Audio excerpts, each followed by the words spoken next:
Hogan. What? Are you No. kidding me?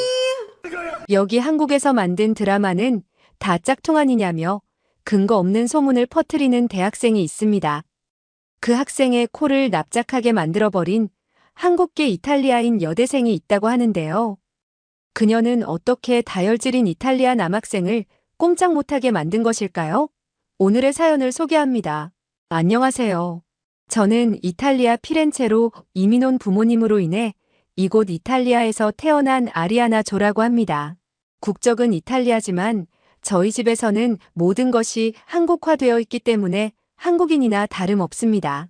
어릴 때는 이탈리아에서 산다는 것이 죽고 싶을 만큼 싫어서 울다 지쳐 잠든 날이 하루 이틀이 아니었죠. 한국의 위상이 높아지긴 했어도 여전히 아이들은 동양인만 보면 놀리기 일쑤거든요. 부모님은 피렌체 가죽시장에서 매장을 운영하고 계세요. 외삼촌이 먼저 이곳에서 자리를 잡고 경제적으로 힘들었던 부모님을 이곳으로 불러들여 자리를 잡게 도와주셨답니다. 이탈리아는 가죽으로 유명한 나라잖아요. 부모님은 가죽 유통을 주로 하시고 덕분에 저는 가죽에 대해 남다른 지식을 많이 갖게 되었어요. 그래서 대학도 의류 관련 학과를 선택해서 학업에 매진 중이랍니다.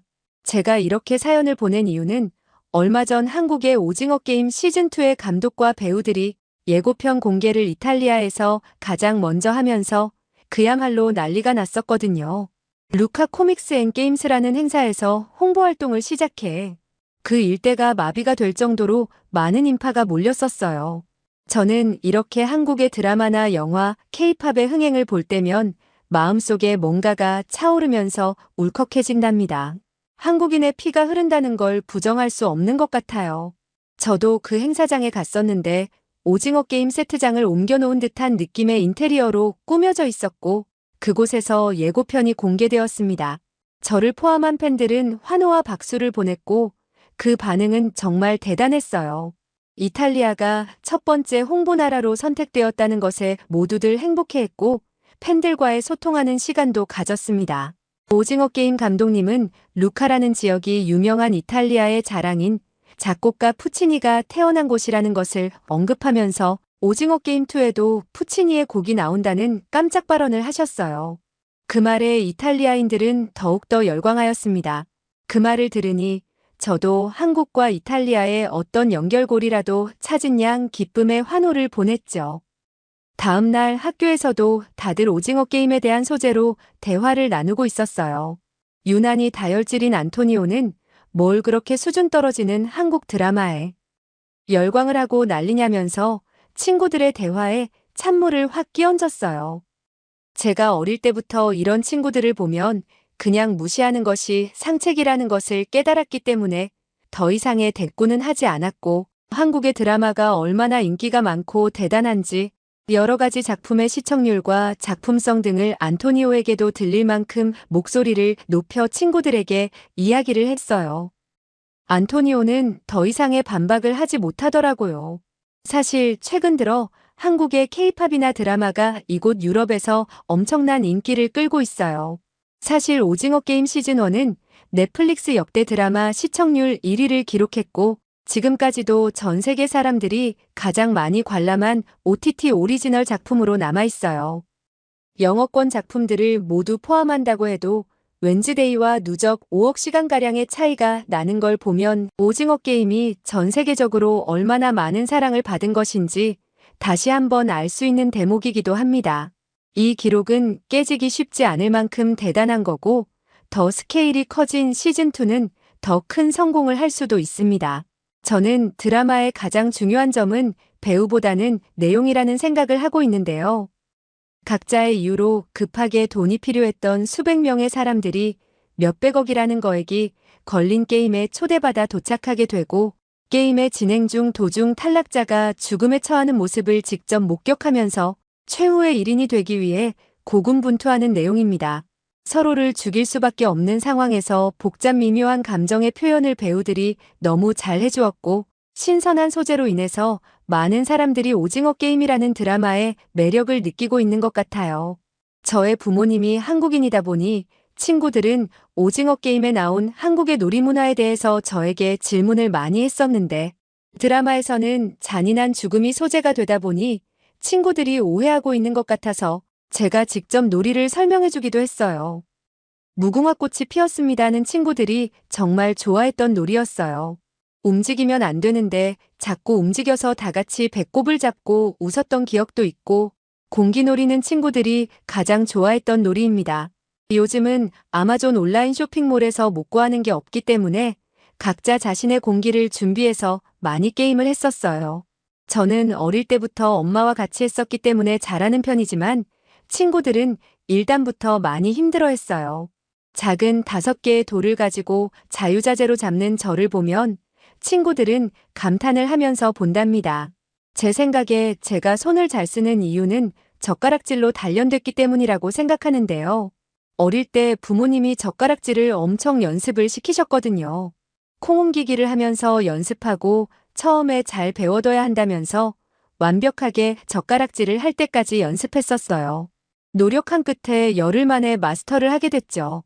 아빠는 한국인이 손으로 만드는 일을 특히나 잘한다고 하셨었는데 다 이유가 있는 것 같아요. 손을 많이 쓰면 머리도 좋아진다는 말도 들은 적이 있어요.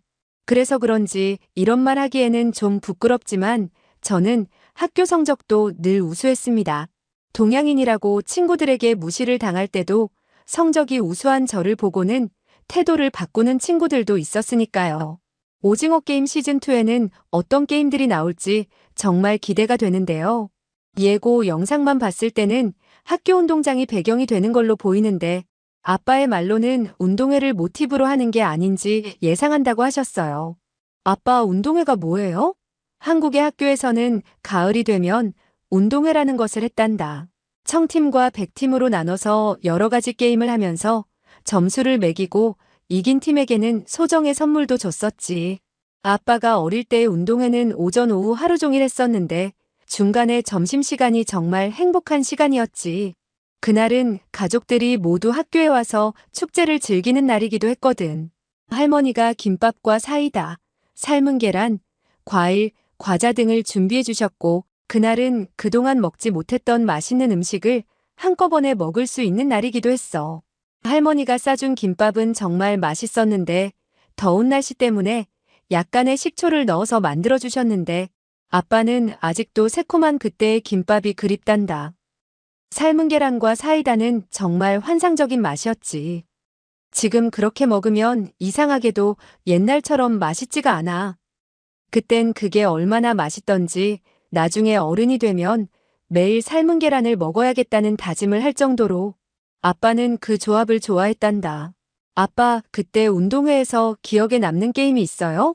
너무 많지만 운동회를 시작할 때 국민체조라는 것을 했어.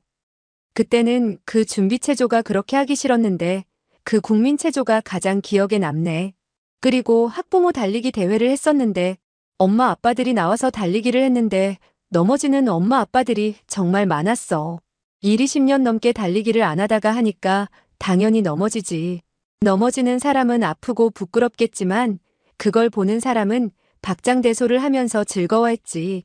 옛날 기억을 떠올리며 말씀해주시는 아빠의 모습에는 그리움과 행복함이 동시에 그려졌어요. 어렸던 그때로 돌아가고 싶으신 걸까요? 여러 가지 감정이 뒤섞여 보였습니다. 저는 이탈리아인이지만 부모님은 한국에서 태어나셨고 저의 외모는 완벽한 한국인이나 다름없습니다. 집에서는 늘 한국어를 말하고 한식을 먹으며 모든 생활이 한국식이거든요. 피자나 파스타보다는 김치찌개와 된장찌개를 더 많이 먹고 리조또보다 비빔밥을 좋아하고 프리타타보다 계란찜을 더 좋아한답니다. 제가 외동딸이라서 부모님께서 저와 많이 놀아주셨는데 공기놀이나 실뜨기 같은 놀이도 많이 했었어요. 어릴 때는 집에서 된장찌개를 먹고 학교에 가면 친구들이 저한테서 이상한 냄새가 난다면서 놀리기도 했었는데요.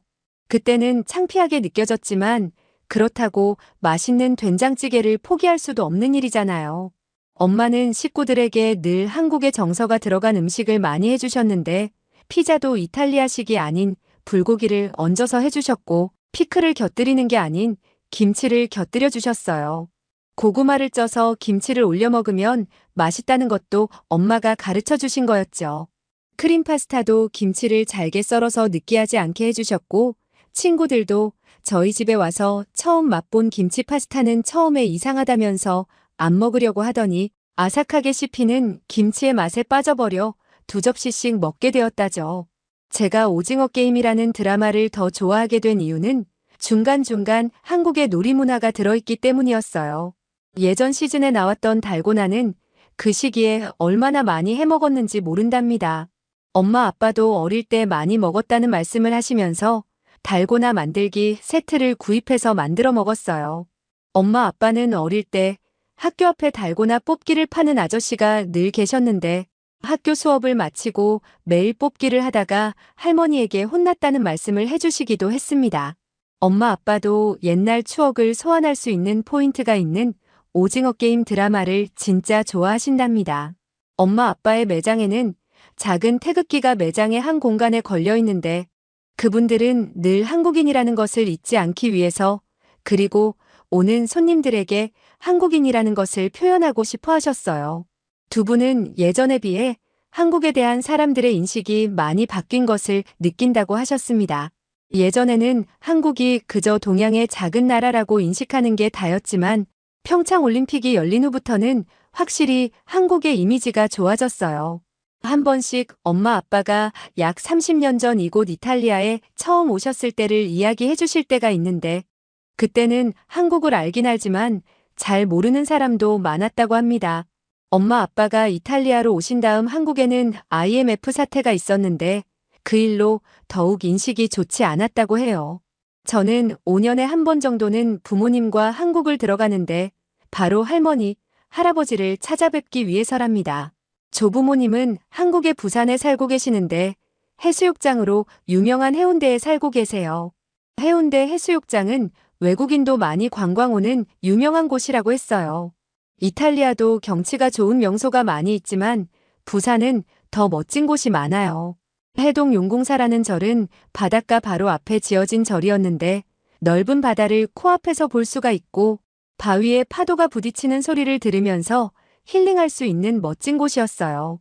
할머니는 저희가 오면 저를 보고 우리 강아지라고 하시는데 처음에 그 말을 들었을 때 무슨 뜻인지 몰라서 기분이 별로 안 좋았어요. 알고 보니 저를 너무 귀여워하신 나머지 그런 말씀을 하신 거더라고요. 할머니는 늘 따뜻한 밥을 차려주셨는데 제 생일에 맞춰서 한국을 방문해서 그런지 미역국을 많이 끓여주셨어요. 한국에서는 생일이 되면 미역국을 먹는다고 했는데 보통은 소고기 미역국을 먹지만 부산에서는 가자미 미역국, 조개 미역국처럼 조개류나 생선류를 활용한 미역국을 많이 끓여 먹는다고 했죠.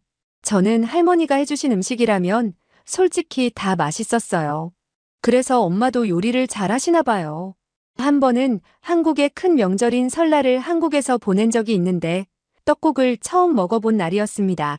이탈리아에서도 새해가 되면 코테키노 콘 렌티키에라는 음식을 먹는데 돼지고기 소시지에 렌틸콩을 곁들여 먹는 음식이에요. 돼지로 만든 요리를 먹어 한 해를 풍요롭게 살고자 하는 마음이 담겨 있는 음식이죠. 한국의 떡국은 어떤 의미가 있는 건지 궁금했어요. 그건 아빠가 설명을 해주셨는데 떡국의 맑은 국물은 몸과 마음을 깨끗하게 함을 나타내는 것이고 긴 가래떡은 장수를 기원하는 거라고 하셨어요. 가래떡을 썰면 동그란 모양이 되는데 그건 동전의 모양과 비슷해서 물질적인 풍요의 의미도 담겨 있다고 하셨어요. 재료 하나하나가 의미가 있다는 것이 참 재밌더라고요. 그날 했던 윷놀이도 기억에 남는데요. 우리는 식구가 많이 없어서 조용하게 놀았지만 TV에 보니 팀을 이뤄서 여러 명이 윷놀이를 하는 것을 봤는데 정말 시끌벅적하고 재밌게 보였어요. 설날에 하는 전통놀이가 많이 있는데 아빠는 어릴 때 했던 여러 가지 놀이에 대해서 설명해 주셨어요. 팽이치기, 제기차기, 씨름, 연날리기 등 셀 수 없이 많더라고요. 그러면서 점점 민속놀이가 사라지고 있는 것 같아서 아쉽다는 말씀도 하셨어요. 한국의 민속놀이는 혼자서 하는 놀이가 아닌 여러 명이 같이 하는 놀이가 많다는 생각이 들더라고요. 아무래도 한국의 협동을 중시하는 민족적 특성이 녹아든 게 아닌가 하는 생각이 들었죠. 어쨌든 한국에서 보냈던 설날은 기억에 남는 것이 많습니다. 슬프게도 할머니는 얼마 전 몸이 많이 안 좋아지셔서 거동이 불편하다는 소식을 전해 들었어요. 병간호를 하신다고 할아버지께서 고생이 많다고 하시더라고요. 할머니가 더 편찮아지시기 전에 한국에 가서 꼭 뵙고 싶어요. 이젠 제가 성인이 됐으니 할머니께 도움을 드리고도 싶고요.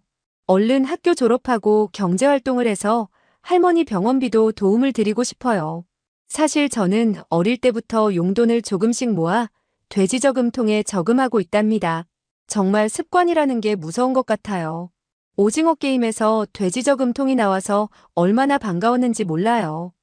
어릴 때 친구들이 저희 집에 놀러 오면 돼지 저금통을 보면서 엄청 궁금해했는데 그게 드라마에 나오다니 친구들이 신기해합니다. 한국의 드라마가 인기를 얻고 그것을 즐길 수 있어서 정말 행복합니다. 한국이 문화강국이 되어 전 세계의 명성을 떨치는 것을 보면 제가 다 자랑스럽고 눈물이 날 것 같아요. 서양이 주도하던 세계 문화 흐름의 새로운 장을 열고 엄청난 성장을 하고 있는 한국의 모습이 자랑스럽습니다. 엔터테인 분야뿐 아니라 한글, 한복, 한식까지 영역을 넓히고 있는 현재 유럽에서는 한류에 대해서 많은 관심을 가지고 있어요. 이젠 하나의 브랜드로서의 아시아를 넘어 유럽과 북미까지 확대되면서 이제는 한국 드라마가 없으면 넷플릭스는 의미가 없다는 사람들도 있으니까요.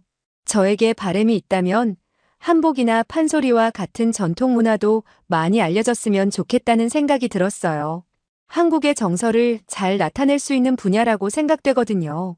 어쨌든 훌륭한 콘텐츠를 많이 제작해 세계 많은 사람들이 즐길 수 있어서 정말 자랑스럽습니다. 언제나 한국의 찬란한 성장을 응원합니다. 오늘은 이탈리아에 사는 여대생 아리아나 조 씨의 사연을 들려드렸습니다.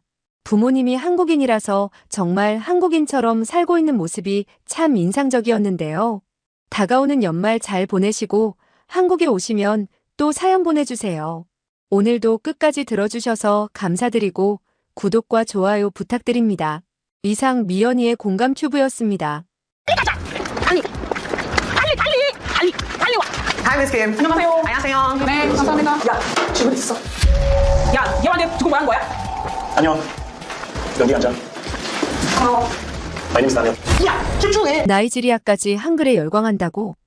여기 미국의 한 여대생이 서아프리카 나이지리아에서 봉사활동을 하던 중 현지 영화에 한글이 등장하자 경악하고 마는데요.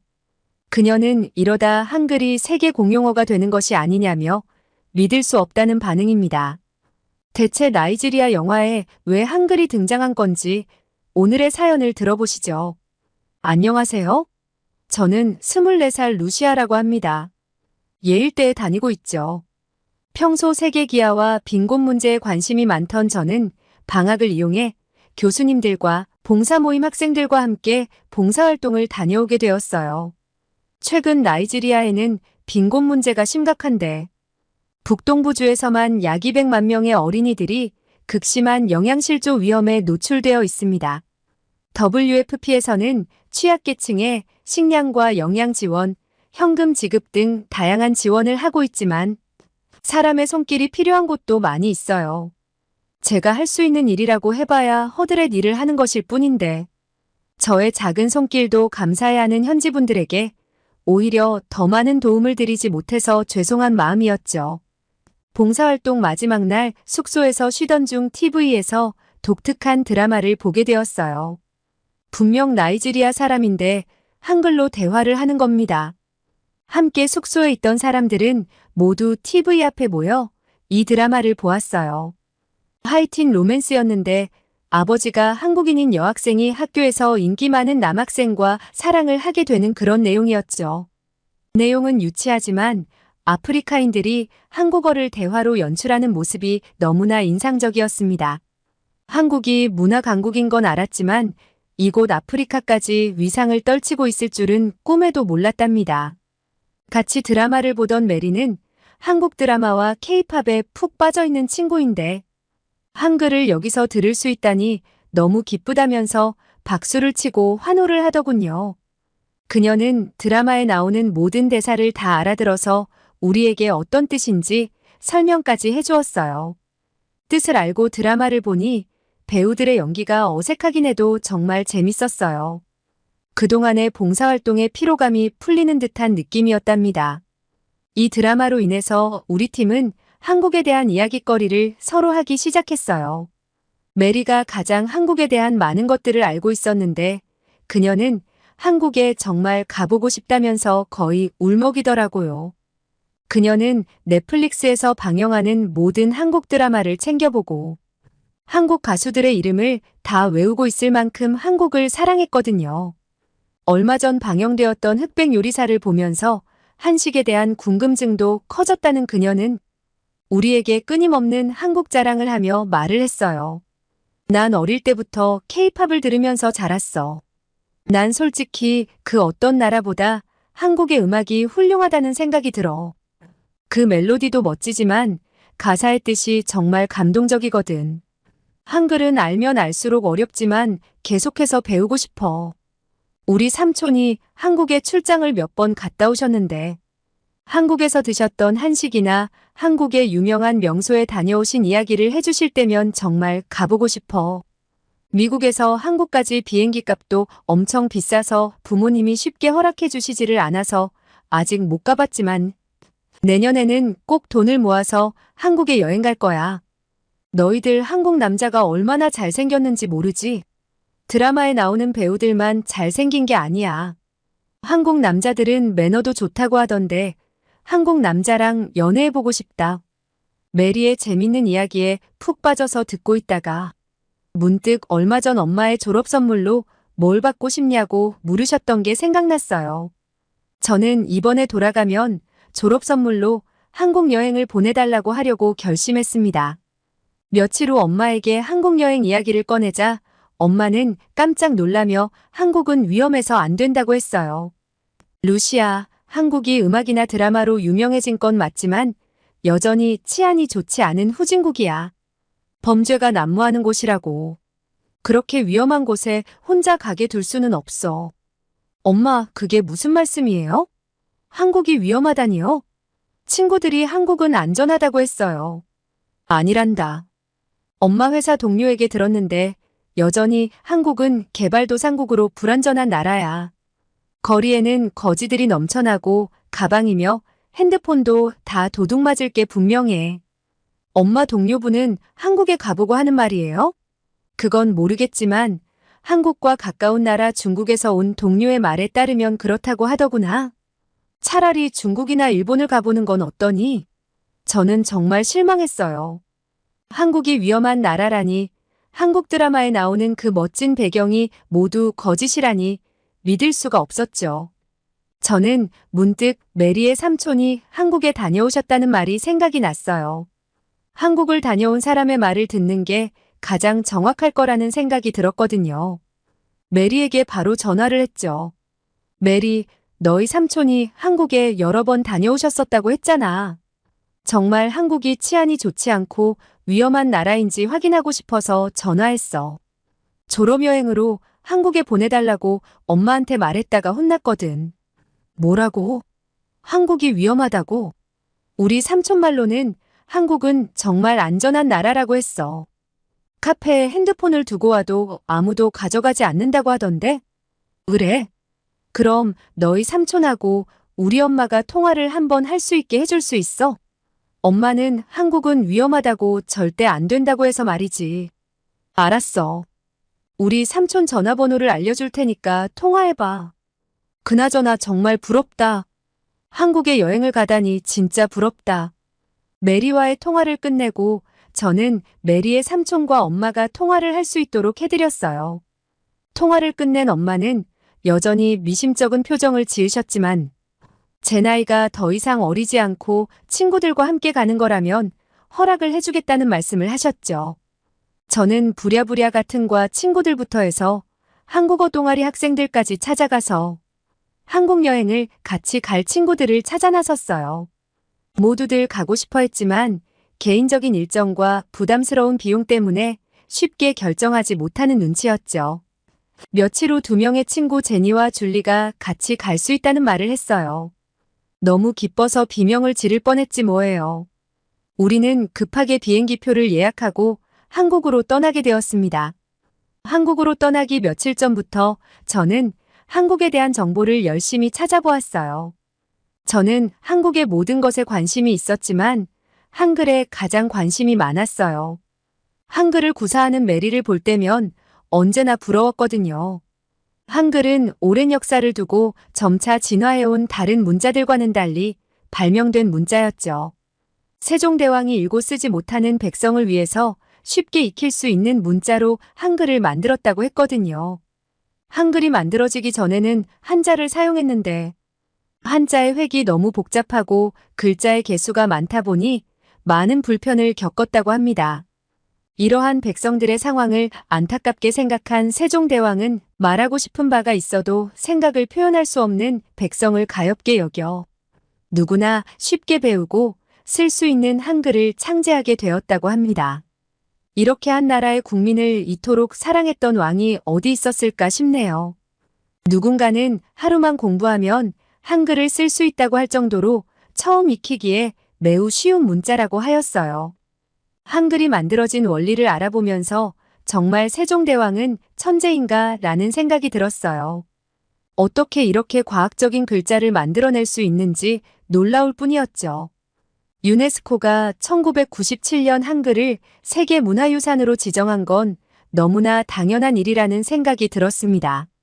서구에서는 20세기에 와서야 완성된 의문론의 체계를 세종대왕은 500년이나 앞선 15세기에 세웠고 이 체계 위에서 한글을 창제했던 것이에요. 한글에 관한 자료는 정말 많았어요. 영국 리즈 대학의 제프리 샘슨 교수는 문자체계라는 자료에서 세 개의 문자를 분류했는데 중국의 한자는 대표적인 표의 문자이고 일본의 가나는 음절 문자, 그리고 영어는 음소 문자라고 분류하면서 한글은 어느 분류에도 속하지 않은 자질 문자로 분류를 했어요. 그러면서 그는 한글은 과학적으로 볼 때 의심의 여지 없이 세계에서 가장 훌륭한 글자라며 특별한 언어라고 극찬을 하였습니다. 한글의 가장 큰 특징은 언제 어디서나 같은 소리를 낸다는 것이었는데 영어의 경우 같은 글자라고 하더라도 주변 글자에 따라 다른 소리를 내지만 한글은 그렇지 않다는 것입니다. 따라서 외국인들도 한글을 쉽게 배우고 쓸 수 있는 것 같아요. 사실 한국어는 호주, 미국, 일본, 프랑스, 태국에서 제2국어로 사용을 하고 있는데 한국 드라마와 K-팝이 많은 영향을 준 것으로 보여요. 한 나라의 문화가 이렇게 번져서 언어까지 세계인들이 배우려고 한다니 정말 놀랍습니다. 드디어 친구들과 한국으로 떠나는 날 설렘과 기대를 안고 비행기에 몸을 실었어요. 친구들 역시 저만큼이나 한국에 대한 동경과 궁금한 점이 많았던지라 모두들 한국에 대한 공부를 철저히 해온 모양이었습니다. 한국행 비행기라 그런지 한국인들이 많이 탑승을 한 모습이었어요. 제 옆자리에도 한국인 여성이 타고 있었는데 저보다 어려 보여서 살짝 말을 걸어보았어요. 그녀는 영어를 할 줄 알았고 한국에 처음 가본다는 저의 말에 한국의 유명한 명소를 여러 군데 소개해 주었어요. 경복궁은 외국인들이 필수로 들르는 곳이라면서 꼭 가보라고 했고 북촌 한옥마을과 청계천, 서울타워, 한강공원도 꼭 방문해보라는 말을 했어요. 저는 너무 고맙다고 했고 어쩌다가 나이를 물어보게 되었는데 저보다 동생인 줄 알았던 그녀는 저보다 6살이나 많았던 언니였습니다. 30살이라는 나이로 전혀 보이지 않았는데 저는 깜짝 놀랐어요. 나중에야 알게 되었지만 한국인은 동안으로 유명한 나라라고 하더군요. 뽀송하고 하얀 피부가 인상적이었던 그녀와의 대화는 긴 비행 시간을 유쾌하게 보낼 수 있었던 시간이 되었습니다.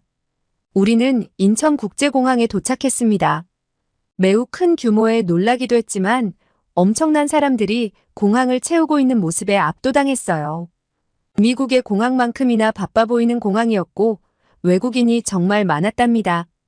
빠른 입국 절차 시간은 꽤 효율성이 좋았고 친절한 공항 직원들도 인상적이었어요. 우리는 숙소를 찾아가기 위해서 핸드폰을 켰습니다. 공항 내에 무료 와이파이가 아주 잘 터지더라고요. 놀라운 건 속도가 엄청났다는 것입니다. 미국에서 인터넷을 이용할 때와의 속도와는 비교할 수 없을 만큼 빨랐고 끊기지 않아서 더욱 좋았어요. 공항에서 한국 여행을 하면서 사용할 교통카드를 구매하고 지하철을 타기 위해 길을 검색했습니다. 한국은 통합교통 시스템이 잘 갖춰져 있다고 들었어요. 실제로 서울시는 많은 나라와 도시에 교통카드 시스템을 수출해왔다고 합니다. 하나의 교통카드로 환승이 가능하고 요금 정산도 한 번에 이루어지니 너무나 편리한 시스템인 거죠. 그리고 교통비도 매우 저렴했고 환승을 할 때 거의 무료로 가능했기 때문에 서울 시내를 활보하며 돌아다닐 우리들에겐 매우 효율적인 제도였어요. 미국은 왜 이런 게 없을까요? 우리는 지하철을 타기 위해 승강장으로 내려갔습니다. 에스컬레이터가 설치되어 있었고 엘리베이터까지 있었죠. 이건 정말 믿을 수 없는 광경이었어요. 그리고 지하철 여간이 굉장히 밝고 깨끗했어요. 미국이나 영국의 지하철역과는 상당히 다른 모습이었죠. 유럽에서는 지하철역이 범죄의 온상이 되는 곳이고 구석에는 약을 하는 사람들이 삼삼오오 모여있기도 해서 정말 지하철을 타야 하는 경우가 아니라면 웬만하면 피하게 되거든요. 그리고 제가 가장 놀랐던 점은 스크린도어가 설치되어 있었다는 것이었어요. 미국 뉴욕에도 요즘 선로로 떨어져서 사고가 빈번하게 일어나고 있어서 스크린도어 설치를 준비 중이긴 한데 한국은 전국의 모든 역에 스크린도어가 다 설치되어 있다고 들었어요. 스크린도어를 설치하는 데에 많은 예산이 든다고 들었는데 이것만 봐도 한국은 선진국이 틀림없었죠. 엄마에게 당장 전화를 걸어 한국의 이 모든 것을 보여주며 영상 통화를 하고 싶었지만 일단 저의 핸드폰에 담아가기로 했어요. 지하철 안에서도 와이파이는 빵빵 터졌고 타고 있는 승객들도 모두 핸드폰을 보고 있더라고요. 지하철 내부에도 깨끗한 건 마찬가지였는데 뉴욕의 지하철을 타본 분들은 알겠지만 정말 쓰레기로 넘쳐나거든요. 이렇게 쾌적하게 대중교통을 이용할 수 있다는 것이 새로운 경험이었습니다. 한국인들이 서로 이야기를 나누는 모습을 보면서 한글을 이렇게 직접 한국인들이 구사하는 것을 들으니 그들이 너무 멋져 보였어요. 열차 안에는 노선도가 있었는데 한글이 너무 예뻐 보였어요. 한국 문화에 푹 빠져 있는 메리에게 그동안 배웠던 한글을 실력 발휘를 하기 위해서 하나씩 더듬거리며 역 이름을 읽어나갔어요. 우리는 홍대 입구역에 가기 위해 2호선을 탔었는데 제가 을지로 3가, 시청, 충정로 이런 식으로 하나씩 읽어나가니 옆에 앉아있던 여학생이 키득거리며 웃기 시작했어요. 제가 눈을 동그랗게 뜨고 왜 그러냐는 표정을 지었더니 그 여학생은 이내 엄지를 치켜 세우며 저를 응원해 주었죠. 아무튼 한국의 지하철을 탄 것만으로도 너무 재밌었습니다. 저녁을 먹기 위해 우리는 식당을 검색했고 줄리가 날씨가 쌀쌀하니 따뜻한 음식을 먹자고 하더라고요. 우리는 감자탕을 먹기로 하고 검색한 식당을 찾아 들어갔습니다. 식당 입구에는 감자탕 보쌈이라는 글자가 적혀 있었고 보쌈은 생각도 못한 음식이었는데 메뉴판에 사진을 보니 먹어보고 싶은 생각이 들어서 보쌈도 같이 주문을 했어요. 조금 기다리자 여러 가지 채소와 김치를 내어주셨는데 김치 색깔이 엄청 빨간색이었어요. 미국 마트에서 김치를 사 먹어본 적이 있는 저는 그때 사 먹었던 김치와는 조금 다른 모습에 약간 당황했어요. 제가 먹어본 김치는 새콤한 맛이 나는 것이었는데 이 식당에서 준 김치는 훨씬 더 아삭거리고 맛이 진하다고 할까요? 그리고 중요한 건 신맛이 안 났어요. 전 너무 궁금해서 식당 직원분께 번역기를 켜고 물어보았어요. 그랬더니 직원분은 식당에서 제공되는 김치는 매일 바로바로 만들어서 손님상에 내놓는다고 하더라고요. 그래서 익은 김치가 아니라 생김치라는 거예요. 제가 미국에서 먹었던 김치는 익은 김치, 즉 신김치였다고 하는 겁니다. 생각해보니 김치는 발효 음식이니 충분히 납득이 갔어요. 신김치도 맛있었지만 생김치도 나쁘지 않더라고요. 보쌈이라는 음식은 돼지고기를 삶아서 썰어놓은 것이었는데 김치에 싸먹는 거라고 했어요. 저는 솔직히 아무런 소스가 발라져 있지 않은 돼지고기가 정말 맛없어 보였어요. 하지만 윤기가 흐르는 게 식감은 좋을 것 같은 생각에 김치와 함께 한 입에 넣어 먹었어요. 전 지금까지 이렇게 부드러운 고기는 처음 먹어보았답니다. 촉촉하고 부드러운 돼지고기와 아삭하고 매콤한 생김치의 조합은 정말 찰떡궁합이더라고요. 그렇게 보쌈을 순식간에 먹어치우고 우리는 보글보글 끓고 있는 감자탕을 먹기 시작했어요. 제니는 엄청 매울 것 같다면서 자기는 매운 걸 못 먹는데 걱정이 된다고 하더군요.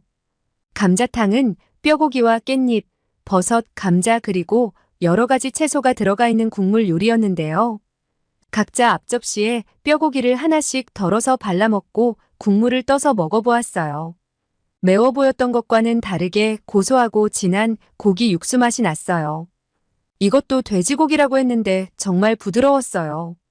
미국에서는 돼지고기를 베이컨으로 만들어 먹거나 거의 구워서 먹는 편인데 한국은 이렇게 국물 요리로 또는 삶아서 먹는 게 독특했어요.